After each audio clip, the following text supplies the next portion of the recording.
Hello viewers, कैसे हैं आप सब लोग। स्वागत है आपका मेरे YouTube channel study with doctor Pawan Oberoi पर। मैं doctor Pawan Oberoi, head of department faculty of commerce, Bhagwati college Meerut.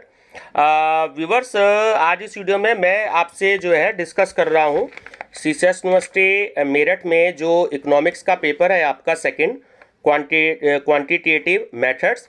तो उसका अभी थोड़ी देर पहले मैंने जो आपका स्टैटिस्टिक्स का पोर्शन है यूनिट थर्ड, तो उसका पार्ट मैंने वन जो है वो अपलोड कर दिया है। ठीक है, और ये क्योंकि आपका एजुकेशन में भी है, ठीक है, आपका 6 paper BA third year CCS university Meerut में, और टीजीटी पीजीटी में भी आपका स्टैटिस्टिक्स का पोर्शन है।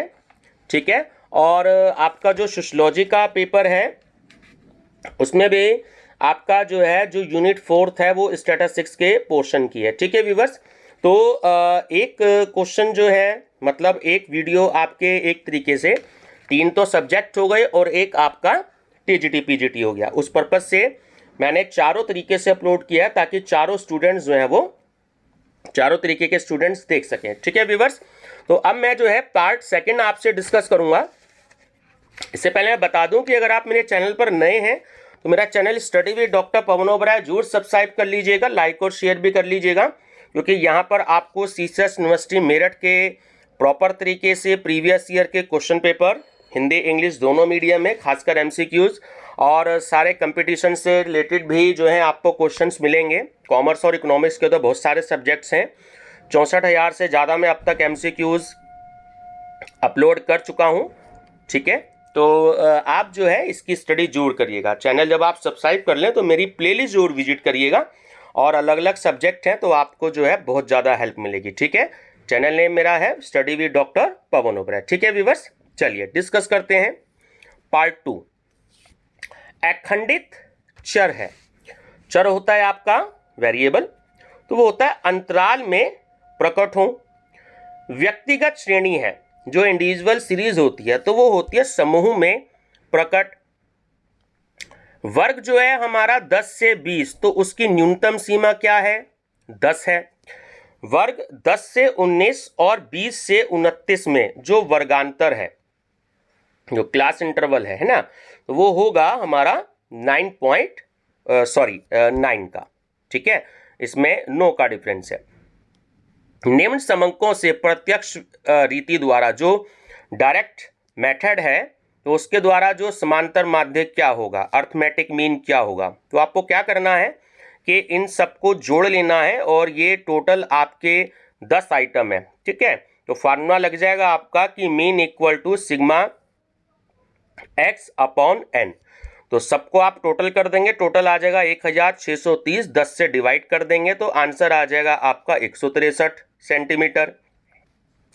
गणना योग्य चर मूल्य कहलाते हैं, तो वो कहलाते हैं खंडित। ठीक है, जो आपकी हो गई डिस्क्रिएट सीरीज, खंडित मतलब डिस्क्रिएट। ठीक है, और सतत हो गई कॉन्टिन्यूअस। समंक माला दी गई है, तो ये है 0 से 9, 10 से 19, 20 से 29, 30 से 39। तो इसे कहा जाएगा, इसे अखंडित श्रेणी भी कहा जाएगा और इसे समावेशी श्रेणी भी कहा जाएगा। बी और सी दोनों है ना, एक होती है आपकी इंक्लूसिव सीरीज और एक होती है आपकी एक्सक्लूसिव सीरीज। सारणियन का उद्देश्य नहीं है एकत्रीकरण करना, वर्गीकृत समंक प्रकट करने की विधि है, तो वो है देखिए चित्र भी, रेखा चित्र भी और सारणी भी। तो ऑप्शन डी करेक्ट है आपका। ये सभी निम्न में से किसकी गणना ग्राफ की सहायता से नहीं की जा सकती, तो वो होता है आपका सही आंसर माध्य। एक वृत्त चित्र कहलाता है, तो वो होता है आपका वृत्तखंड चित्र। ग्राफ एवं चार्ट सुगम बनाते हैं। ठीक है, देखिए मूल्यों की तुलना भी करते हैं और प्रवृत्ति का ज्ञान भी और संबंधों की जानकारी भी। तो ऑप्शन डी करेक्ट है ये सभी। चार्ट तथा चित्रों द्वारा प्राप्त उद्देश्य है, तीनों उद्देश्य हैं जो दिए गए हैं क्वेश्चन में। समंकों का सरल प्रदर्शन, सारणियन की उपेक्षा और पाठ्य रूप की उपेक्षा। तो ऑप्शन डी करेक्ट है ये सभी। एक द्विविमा या दो विस्तार वाले चित्र में, ऑप्शन डी सही है, कि ऊंचाई और चौड़ाई का प्रयोग किया जाता है। बहुगुणी दंड चित्र होता है, एक विमा चित्र। पिछली 8 जनगणनाओं में भारत की कुल जनसंख्या के चित्रमय प्रदर्शन के लिए निम्नलिखित में से किस चित्र का प्रयोग किया जाएगा? सरल दंड चित्र का। संख्यात्मक तथ्यों को चार्ट तथा ग्राफ द्वारा प्रदर्शन का माध्यम है। देखिए, तीनों ही माध्यम है, बिंदु एवं रेखाएं भी, क्षेत्रफल एवं अन्य रेखीय चित्र और चिन्ह। तो ऑप्शन डी करेक्ट है ये सभी। वर्ग चित्र और वृत्त चित्र होते हैं, तो वो होते हैं दो विस्तार वाले चित्र।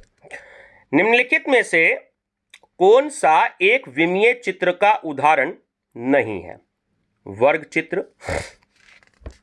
अनुपात माप श्रेणी के अनुसार उद्दग्र मापदंड पर निम्न में से किसे प्रदर्शित किया जाता है? मूल्यों के लघुगणक।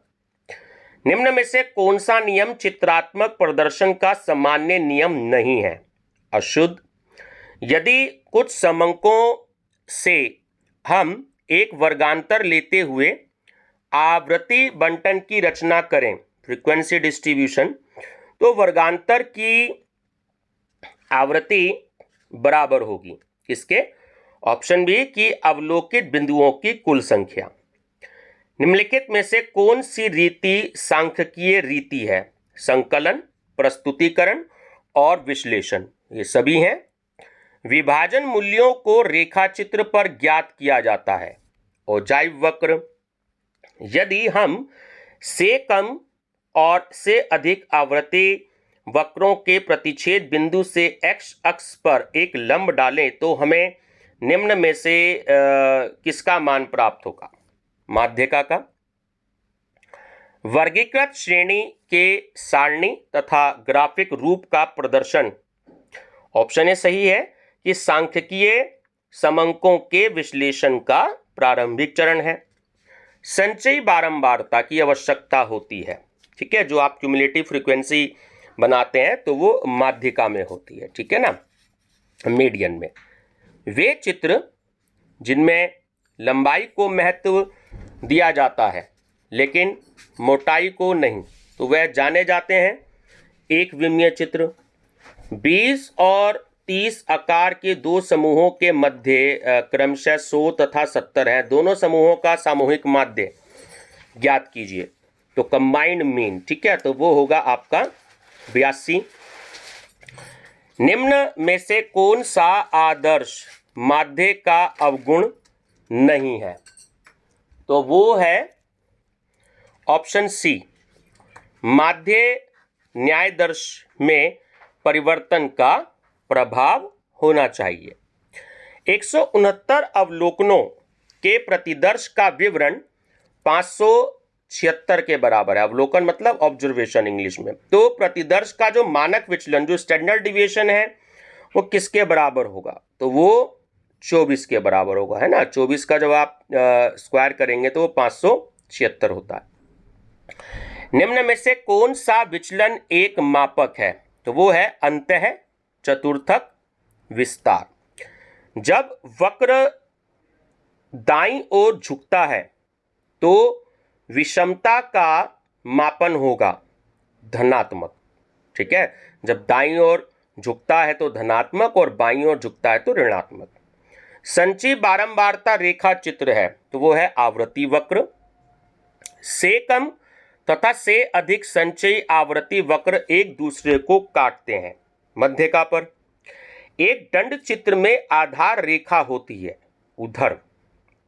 ओजाइव वक्र होते हैं, तो देखिए दोनों ऑप्शन ठीक हैं, से अधिक प्रकार के बंटन और से कम प्रकार के बंटन, ठीक है। थोड़ा सा इंग्लिश मीडियम वाले बच्चों को प्रॉब्लम होगी क्योंकि बहुत टिपिकल हिंदी है, तो मैं इसके इंग्लिश में भी क्वेश्चन दूंगा। आप इंग्लिश मीडियम वाले बच्चे टेंशन ना लें, ठीक है।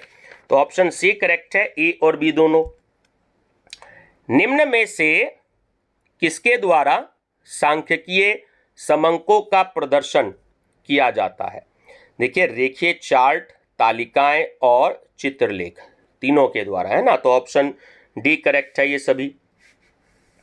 तैयार कपड़ों के माध्य आकार के लिए निम्नलिखित में से कौन सा माध्य अधिक उपयुक्त होगा? बहुलक। समूहन रीति का प्रयोग किस माध्य में किया जाता है? जो ग्रुपिंग मेथड होता है ना, वो मोड में किया जाता है। जब आपने न्यूमेरिकल किया होगा मोड का, तो ग्रुपिंग मेथड यूज किया जाता है, समूहन विधि। मध्य मूल्य का सूत्र बताइए। तो ऑप्शन नंबर डी करेक्ट है, ठीक है, कि mid value equal to L1 plus L2 upon 2। माध्यिका की गणना निम्न में से किसके आधार पर होती है? वो होती है ओजाइव वक्र। किसी प्रतियोगिता परीक्षा में आवेदन करने वाले तथा परीक्षा में उत्तीर्ण होने वाले छात्रों की संख्या वर्ग ए बी सी के अनुसार निम्न प्रकार है, ठीक है। ए में उत्तीर्ण होने वाले आवेदकों का प्रतिशत देखिए टेबल में आपके सामने है, ठीक है। आंसर होगा इसका आपका 1.36। एक विश्वविद्यालय के समस्त विद्यार्थियों की लंबाई का औसत निकाला जाए तो यह माप कहलाएगा प्राचल, ठीक है। सांख्यिकीय विधियों को समंकों के संकलन, प्रदर्शन, विश्लेषण एवं निर्वचन के रूप में परिभाषित किया जा सकता है। तो उक्त परिभाषा किसने दी है? तो क्रॉक्सन एवं काउंडेन ने। प्रक्षेणों 4, 8, 16, 32 और 64 का जो गुणोत्तर माध्य है ना, वो क्या होगा? ज्योमेट्रिक मीन वो होगा 16। यदि पदमाला के सभी पद समान हो, तो देखिए ये फार्मूला है, याद रख लीजिएगा, mean equal to harmonic mean equal to geometric mean. कौन सा माध्य सीमांत मूल्यों से सर्वाधिक प्रभावित होता है? गुणोत्तर माध्य।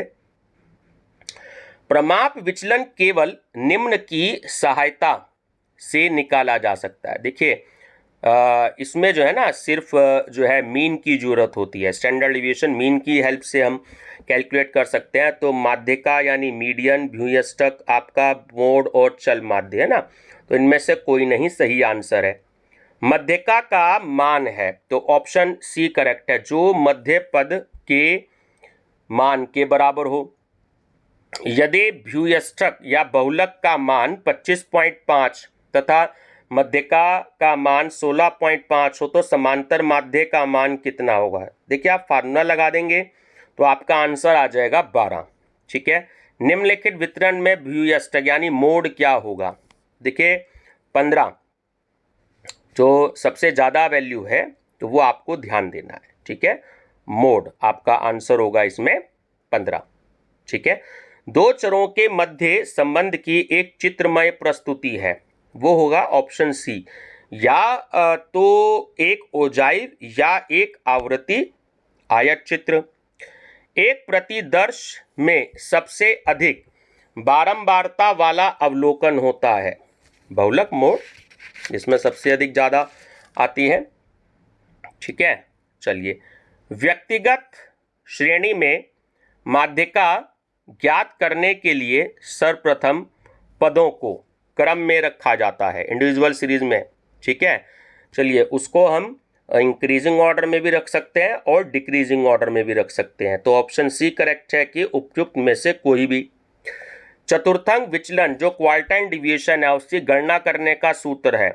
बच्चे अक्सर माइनस में और प्लस में कंफ्यूज हो जाते हैं, ध्यान रखना हमेशा Q3 minus Q1 plus Q3 plus Q1 होता है, क्योंकि आंसर जो है वो 1 या 1 से कम होता है, तो इसलिए माइनस की वैल्यू हमेशा ऊपर होती है, ध्यान रखिएगा। घनत्व परीक्षण का प्रयोग होता है बहुलक में। माध्यिका होती है, ठीक है, वो होती है, मैंने आपको कई बार बताया है, जो Q1 होता है वो फर्स्ट क्वार्टाइल होता है, जो Q3 होता है वो थर्ड क्वार्टाइल होता है, और जो Q2 होता है वो सेकंड क्वार्टाइल यानी कि मीडियन होता है ना। तो आपका सही आंसर है ऑप्शन बी, द्वितीय चतुर्थक, सेकंड क्वार्टाइल। बहुलक में निम्न सभी दोष हैं सिवाय, तो ऑप्शन डी आपका सही है कि बहुलक सीमांत मूल्यों में अत्यधिक प्रभावित होता है। व्यक्तिगत श्रेणी में प्रत्येक प्रेक्षण की आवृत्ति बराबर होती है। बहुलक का वैकल्पिक सूत्र क्या है? तो ऑप्शन नंबर ए आपका सही है ना, कि z equal to L1 plus F2 upon F0 plus F2 into I. ठीक है, यदि दी गई संख्याओं का मान 2, 5 और 4 है, इन राशियों का हरात्मक माध्य ज्ञात कीजिए। तो वो होगा 3.16। निम्न में से कौन मध्यिका को प्रदर्शित करता है? तो वो है आपका P50, P फॉर परसेंटाइल। यदि समूही समंकों में खुले सिरे वाले वर्ग हैं, तब गणना नहीं की जा सकती बहुलक की। यदि श्रेणी के प्रत्येक मान को 10 से गुणा किया जाए, तब नए समंकों के समुच्चय का बहुलक, ऑप्शन सी की मूल बहुलक मूल्य का 10 गुना होगा। प्रदत्त, देखिए इसमें आपको डेटा दे रखा है ना, अशोधित मृत्यु दर एक नगर की इतनी दे रहा है 22.5% और बी की दे रहा है 22.5% प्रति हजार में, और प्रमापित मृत्यु दर दे रहा है 23.25%। तो क्या होगा? तो ऑप्शन नंबर सी सही है कि नगर बी जो है वो ए से अधिक स्वस्थ है। ठीक है, चलिए, यदि समांतर माध्य 20 है और बहुलक 18 है, तो माध्य का क्या होगा? मीडियन होगा 19.33। 75वां शतमक है, वो होगा आपका Q3। जब विषमता गुणांक ऋणात्मक होगा तब, तो ऑप्शन नंबर बी करेक्ट है, Q3 plus Q1 smaller than 2Q2। योग रीति द्वारा समांतर माध्य के परिगण का सूत्र है, यह आपको देखिए दे रखा है ना, जहां m है, तो वो होगा ऑप्शन बी, अधिकतम वर्ग का मध्य बिंदु। ठीक है, थोड़ा स्टूडेंट्स माफी चाहूंगा, 2-3 पेज एक्चुअली है इनकी PDF फाइल थोड़ा सा सही नहीं बन पाई और थोड़ा सा क्लियर जो है वो आपको नहीं दिख रहा। देखिए नेक्स्ट पेज की बिल्कुल सही आई है। कभी कभी PDF फाइल जो है वो सही नहीं बन पाती है, आपको पता, थोड़ा सा टेक्निकल प्रॉब्लम कभी कभी आ जाती है। तो ये 2 पेज ऊपर के गए, तो इनके लिए माफ़ी चाहूँगा कि थोड़ा सा क्लियर कट नहीं हो पा रहा। ठीक है, चलिए आगे के पेज हैं वो थोड़े से ठीक हैं। विद्यार्थियों के एक परीक्षा के प्राप्तांक निम्न प्रकार हैं, तो प्राप्तांकों की माध्यिका ज्ञात कीजिए। ठीक है, तो देखिए ये 20, 24, 28, 38, 30, 26 है, तो इंडिविजुअल सीरीज का क्वेश्चन है, तो आप सबसे पहले इसको इंक्रीजिंग ऑर्डर में लेंगे। ठीक है ना, फिर आप वैल्यू को सॉल्व करेंगे। ठीक, आंसर आएगा आपका इसमें 27। ठीक है, 100 विद्यार्थियों के माध्य अंक 40 पाए गए, लेकिन बाद में पता चला कि एक अंक 53 के स्थान पर 83 पढ़ लिया गया। सही अंकों की सहायता से सही माध्य ज्ञात कीजिए। देखिए जो सही वैल्यू होती है उसको प्लस कर दी जाती है और जो गलत वैल्यू होती है उसको माइनस कर दी जाती है। ठीक है, तो आंसर आएगा 39.7। एक मानक विचलन की गणना केंद्रीय प्रवृत्ति के किस मापक पर आधारित होती है? वो होती है माध्य। समंकों में धनात्मक विषमता पाई जाती है माध्यिका से अधिक। यदि माध्य 48 है, माध्यिका 47 है, तो बहुलक होगा तो 45 होगा, है ना। फार्मूला आपको याद रखना बहुत ज़्यादा जरूरी है। व्यक्तिगत तथा खंडित श्रेणी, मतलब जो इंडिविजुअल और डिस्क्रीट सीरीज होती है, तो उसमें D7 को D फॉर डिसाई ज्ञात करने का सूत्र होगा, तो वो होगा option number C, D7 equal to size of 7 n plus 1 upon 10th item. ठीक है, ठीक है, चलिए परसेंटाइल में हम डिवाइड करते हैं 100 से, और डिसाइल में हम डिवाइड करते हैं 10 से, क्वार्टाइल में डिवाइड करते हैं 4 से। ठीक है, और मीडियन में डिवाइड करते हैं हम 2 से। एक कक्षा में 50 छात्रों की औसत आयु 20 वर्ष है, उसमें अध्यापक की आयु जोड़ने से औसत आयु 1 बढ़ जाती है, तो अध्यापक की आयु है, तो वो है 71 वर्ष। ठीक है, 20 आकार के प्रथम प्रतिदर्श का माध्य 12 है तथा 15 आकार के द्वितीय प्रतिदर्श का माध्य 20 है, तब समस्त समूह का माध्य होगा, तो वो होगा 15.42। ठीक है, चलिए समांतर माध्य, गुणोत्तर माध्य एवं हरात्मक माध्य के मध्य संबंध है। तो देखिए ऑप्शन नंबर बी आपका करेक्ट है ना, अर्थमेटिक मीन, ठीक, ज्योमेट्रिक मीन और हार्मोनिक मीन। तो ये फार्मूला आप याद कर लीजिएगा, बहुत इंपॉर्टेंट है। n संख्याओं x1 x2 यानी कि xn का गुणोत्तर माध्य क्या होगा? तो ऑप्शन बी करेक्ट है कि x1 x2 से xn के गुणनफल का nवां मूल। एक समूह के 200 मदों का माध्य 55 है तथा इस समूह के 80 मदों का माध्य 61 है, तो बाकी 120 मदों का माध्य होगा 51। किसी वस्तु की औसत कीमत ज्ञात करने के लिए किस सांख्यिकीय माध्य का प्रयोग करेंगे? माध्य का, मीन का। एक केंद्रीय मूलक के दोनों ओर पाए जाने वाले चर मूल्यों के विचरण या प्रसार की सीमा ही अपकिरण है। किसने कहा? ये कहा बीसी ब्रूकर्स एवं डिक्स ने। 3 संख्याओं 4, 6 और 8 की बारंबारता क्रमशः x+2, x और x-2 है। यदि इनका समांतर माध्य 8 हो तो x का मान होगा, तो वो होगा 8। माध्य जो सीमांत मानों में सर्वाधिक प्रभावित होता है वो होता है समांतर माध्य, अर्थमेटिक मीन। 10 संख्याओं के एक समूह का समांतर माध्य 4 है। इसमें 20 संख्याओं का दूसरा समूह मिला दिया जाता है जिससे सम्मिलित समूह का समांतर माध्य 6 है। तो दूसरे समूह का समांतर माध्य होगा कितना? होगा 7। और लास्ट क्वेश्चन है बच्चों इस वीडियो का। किसी विद्यालय के 5 शिक्षकों की औसत आयु 24 वर्ष थी। उनमें से एक शिक्षक जिसकी आयु 30 वर्ष थी विद्यालय छोड़कर चला गया। अन्य शिक्षकों की औसत आयु मतलब कि आयु का समांतर माध्य वर्ष होगा कितना? 22.5। ठीक है व्यूअर्स, तो ये वीडियो एक्चुअली ज़्यादा बड़ी हो जाएगी, तो इससे आगे के जो क्वेश्चंस हैं वो मैं अगली वीडियो में डिस्कस करूँगा। तो 3-4 पार्ट बन जाएंगे इसके। ठीक है व्यूअर्स, तो ये आपके लिए बहुत इंपॉर्टेंट क्वेश्चन है। वीडियो पसंद आए तो लाइक शेयर सब्सक्राइब जरूर करिएगा। ठीक है, और अपने फ्रेंड सर्कल में इसको जो है मेरा channel name study with doctor Pawan Oberoi जरूर सेंड कर दीजिएगा ताकि आपके जो फ्रेंड्स हैं वो भी बेनिफिट ले सकें। ठीक है व्यूअर्स, वीडियो पसंद आए तो लाइक शेयर सब्सक्राइब जरूर कर लीजिएगा। मेरा चैनल नेम है study with doctor Pawan Oberoi. Thank you.